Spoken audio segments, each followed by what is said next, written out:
ದಟ್ಟವಾದ ಕಾಡಿನಲ್ಲಿ ಒಂದು ಬಲಿಷ್ಠ ಸಿಂಹ ದೊಡ್ಡ ಮರದ ನೆರಳಿನಲ್ಲಿ ಮಲಗಿತ್ತು. ಅರಣ್ಯದ ಎಲ್ಲ ಪ್ರಾಣಿಗಳು ಅದನ್ನು ಗೌರವದಿಂದ ಹಾಗೂ ಭಯದಿಂದ ನೋಡುತ್ತಿದ್ದರು. ಅದೇ ಕಾಡಿನಲ್ಲಿ ಒಂದು ಪುಟ್ಟ ಇಲಿ ಸಹ ಇತ್ತು.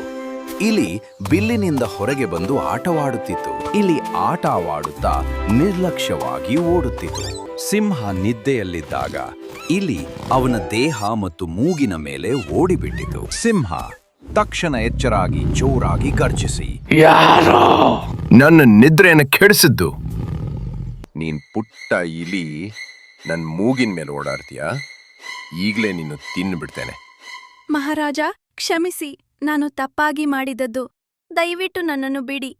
ಒಂದು ದಿನ ನಾನು ನಿಮ್ಗೆ ಸಹಾಯ ಮಾಡುತ್ತೇನೆ. ನೀನು ನನಗೆ ನೀನ್ ಅಷ್ಟು ಚಿಕ್ಕೂನು ನನಗ್ ಸಹಾಯ ಮಾಡ್ತೀಯಾ? ಆದ್ರೂ ಹೋಗು. ಧನ್ಯವಾದಗಳು ಮಹಾರಾಜ. ನಾನು ನಿಮ್ಮ ಉಪಕಾರ ಮರೆಯುವುದಿಲ್ಲ.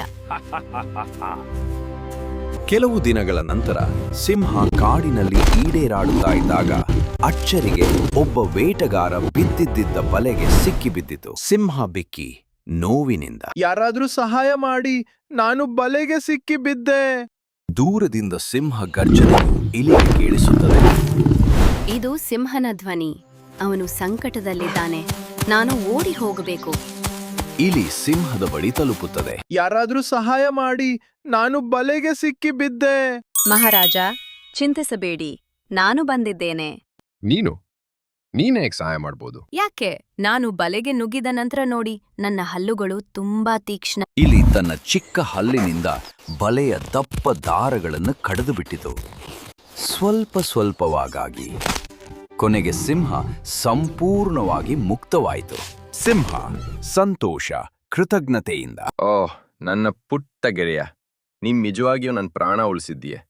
ನಾನು ನಿನ್ನ ಕಡಿಮೆ ಅಂದಾಜು ಮಾಡಿದ್ದೆ. ಧನ್ಯವಾದಗಳು ಮಹಾರಾಜ. ಯಾರನ್ನೂ ಚಿಕ್ಕದು ಅಂತ ಅಣಕಿಸಬಾರ್ದು. ಈ ಕಥೆಯಿಂದ ನಾವು ಏನ್ ಪಾಠ ಕಲಿಬೇಕೆಂದ್ರೆ, ಯಾರನ್ನೂ ಅವರ ಗಾತ್ರದ ಮೇಲೆ ಅಣಕಿಸಬಾರ್ದು.